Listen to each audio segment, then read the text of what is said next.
We got Black Girl Magic happening at the Cincinnati Open. Go ahead and follow this page. I'm about to break something down.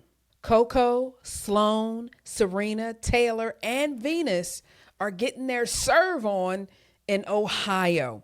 In this video, I'm going to give you what our girls are doing and 7 important facts that you want to know about the Cincinnati Open. The Cincinnati Open is in full swing. I want to talk to you about what is happening for Black women in tennis right now because they're in the draw, they're alive, and they're fighting. Let's get into it. Key fact number 1, our girl Coco Gauff, the 2023 Cincinnati champion, dropped the first set to Ludmila Samsonova 2-6 in the second round, then rallied to win 2-6, 6-4, 6-1. She grabbed a critical break in the 10th game of the second set to force the decider, then ran away with the third set, winning the final 5 games straight.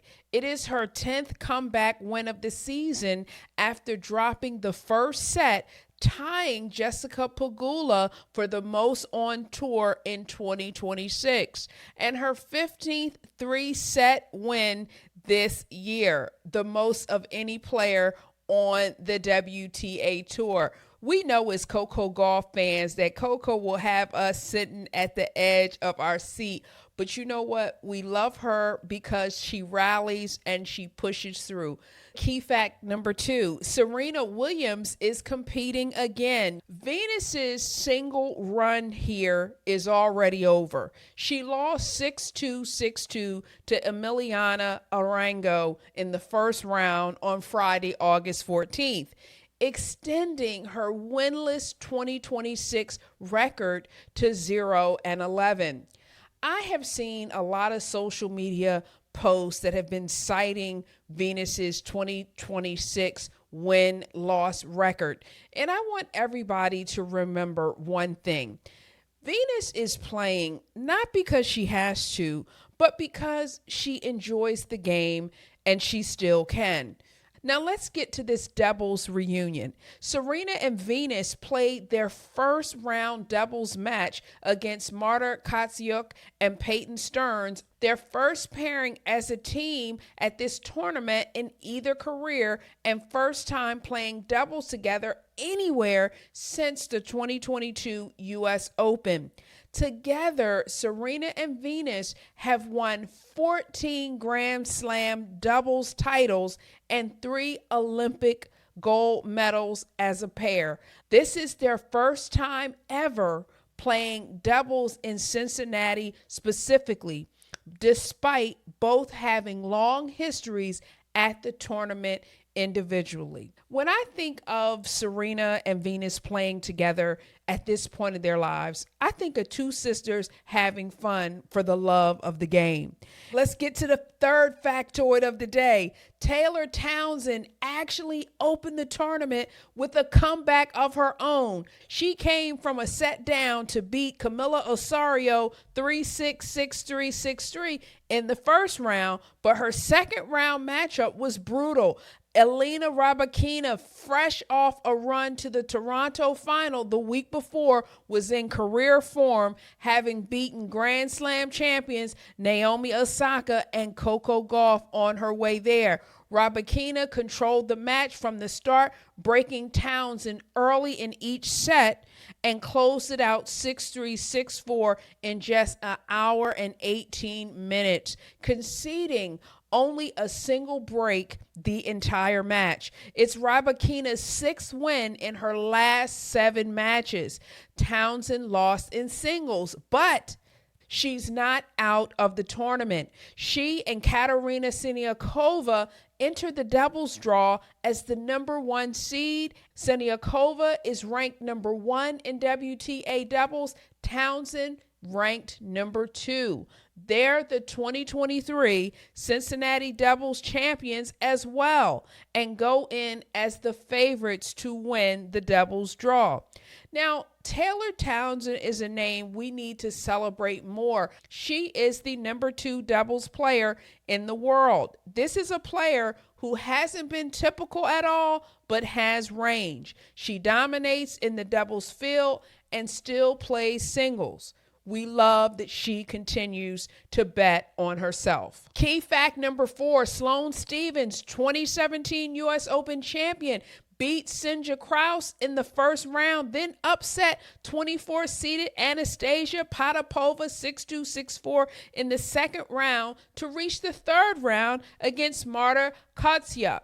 It wasn't a comeback. Stephens controlled the Potapova match wire to wire, saving 7 of 8 break points, winning 62 points to Potapova's 42, and committing just 1 double fault to Potapova's 9.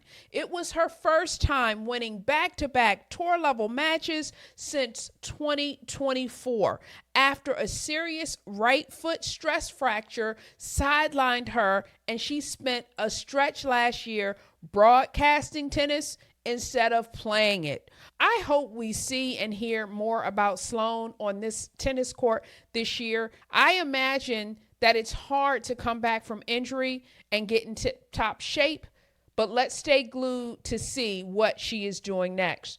The 6th thing that you need to know about the Cincinnati Open is our girl Naomi Osaka is missing from this tournament. She withdrew citing fatigue after playing 7 matches across Washington and Toronto in the 2 weeks leading up to Cincinnati.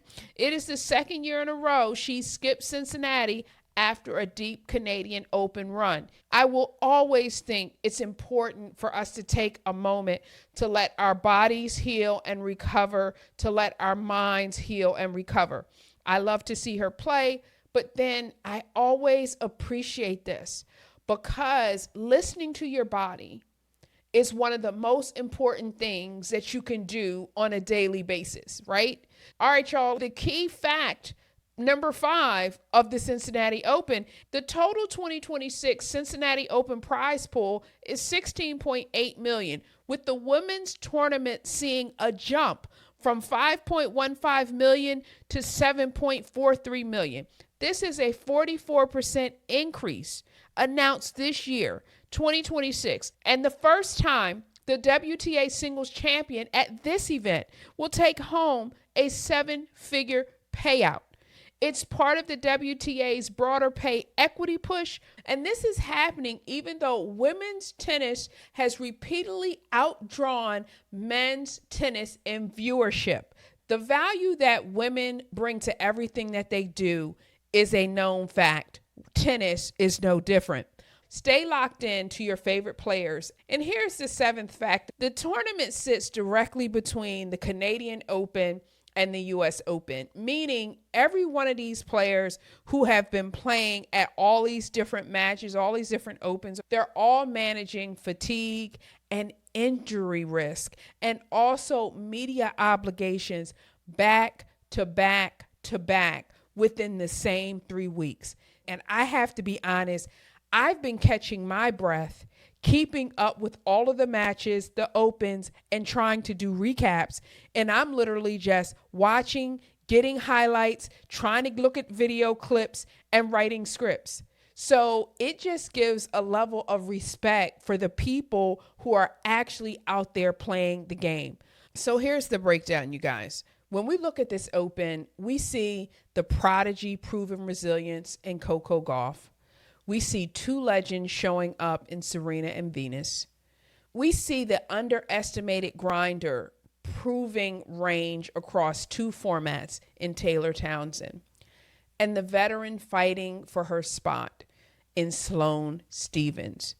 It's a lot to take in, but Black women in tennis, Black girl magic, it looks very beautiful right now. Support our Black women in tennis. Leave a comment on this video. Be sure to come back this week to see more updates on this tournament. All right, y'all, that was one to grow on. Let me know what you think and join our family on Patreon. Our Patreon is my name, Yasmin Shiraz. Support independent media. Peace. See you next time.